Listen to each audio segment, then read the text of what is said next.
네, 안녕하세요. 준수성가입니다. 오늘은 준순의 가정교육 시간입니다. 자기소개 한번 해주시죠. 안녕하세요. 준수 여동생이에요. 오늘도 잘 배워보겠습니다.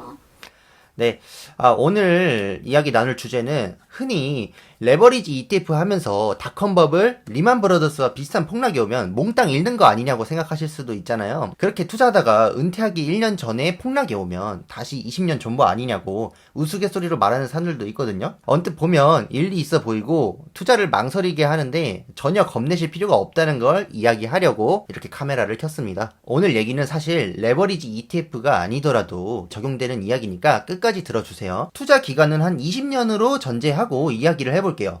사실 주식 해보셨으면 알겠지만 20년 뒤에도 주식하고 계실 가능성이 매우 높죠. 자산 관리는 죽어야 끝나는 거니까요. 20년 적립식 장기 투자 중 투자 초기에 폭락장이 왔다고 한번 생각을 해볼까요? 저번에 제 영상에서 리만 브러더스 폭락장을 적립식으로 넘기면 몰빵 거치식보다 3배 빠르게 원금 복구할 수 있다고 말씀드렸어요.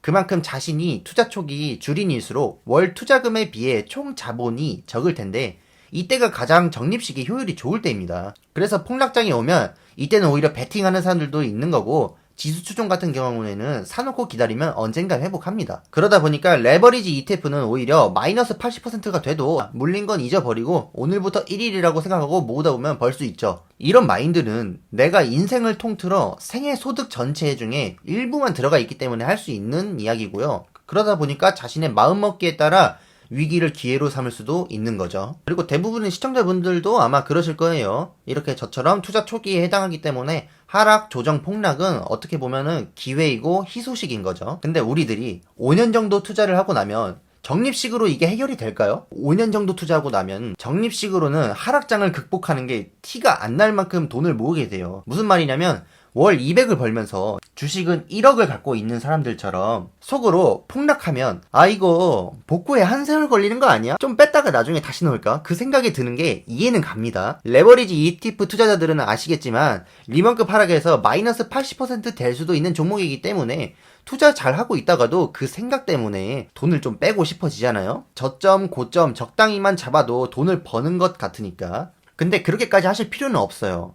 위기는 비중 조절로 극복할 수 있는 문제예요. QLD 50%, 현금 50% 또는 TQ 33%, 현금 66%의 경우 리먼급 하락이 오면 전체 자산에서 이 레버리지 ETF의 비중이 급격하게 줄어들잖아요. 그럴 때마다 나머지 현금으로 매수를 해서 레버리지 ETF 비중을 높여주면 됩니다. 저는 절대 QLD, TQ 몰빵을 권하지는 않아요. 언제든지 물타기 할 수 있는 다른 수단도 같이 가져가셔야 됩니다. 자, 그리고 여기서부터는 20년 장기 투자가 중후반에 접어들었거나 내가 20, 30대는 아니지만 투자하는 초기여도 인생은 중후반에 접어들고 있다고 생각하시면 꼭 집중해서 들어주세요. 저도 아마 은퇴를 준비할 때는 이런 식으로 투자를 할 예정입니다. 일단 중후반에는 그 안정성이 굉장히 중요해요.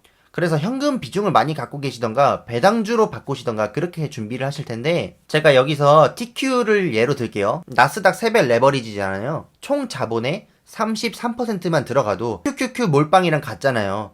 그래서 TQ를 33% 갖고 가고 현금을 66%로 맞춰줍니다. 기다리다 보면 TQ가 수익이 나서 비중이 33%를 초과하는 경우가 있을 거예요. 그럴 때마다 이 초과분을 수학하듯이 분할 매도해서 현금화를 하시고 다시 33%로 맞춰줍니다. 좀 더 이해하기 쉬운 비유를 할게요. 이번에 팥값이 폭등했잖아요. 그래서 우스갯소리로 파를 심어서 잘라 먹는다 그런 얘기가 있었잖아요. 그거랑 마찬가지예요. TQ에서 수익이 나서 내가 생각한 비중을 초과할 때마다 현금화를 해주는 겁니다. 수학을 하는 거예요. 현금 비중도 66%나 되시면요. 장기 투자 20년 하신 분들은 벌어놓은 것도 많으실 텐데 걱정하실 일이 없을 겁니다. 폭락이 와도 QQQ 몰빵보다 안전할 수 있죠. 남는 현금으로 3배로 떨어지는 TQ를 또 매수를 하면 되죠. 그렇게 파 심어서 잘라 먹듯이 수익 실현해 주시면 될 것 같고요. 중후반에는 레버리지 ETF를 통해서 오히려 여유 현금을 확보해두면은 새로운 위기가 찾아와도 또 다른 기회로 삼을 수 있을 겁니다. 자산 관리는 죽어야 끝나는 거니까요. 그러니까 자신의 나이나 월 수입을 고려하지 않은 채 욕심 가득 풀 베팅 하는 것만 아니면 폭락장을 두려워할 것도 없이 지금이라도 투자를 해야 한다는 거죠. 제가 지금은 QLD 비중이 67%인데 좀 높죠. 이거는 제가 투자 초기에 해당하고 아직 생애 소득에서 얼마 들어간 게 아니라서 높인 거예요. 각자 자신의 환경을 고려해서 투자를 하신다면 반드시 수익이 날 겁니다. 레버리지 ETF는 어렵게 개별 종목처럼 공부하실 필요도 없고 비중 조절만 잘 하시면 됩니다. 어때요? 폭락장 두려워할 필요가 없어졌죠? 폭락장 별거 없네. 그럼 떨어져도 더 살 수 있지? 돈 있으면. 그래. 네, 오늘은 여기까지고요. 저는 다음번에 또 찾아뵙도록 하겠습니다. 끝까지 시청해주셔서 감사합니다. 안녕히 계세요.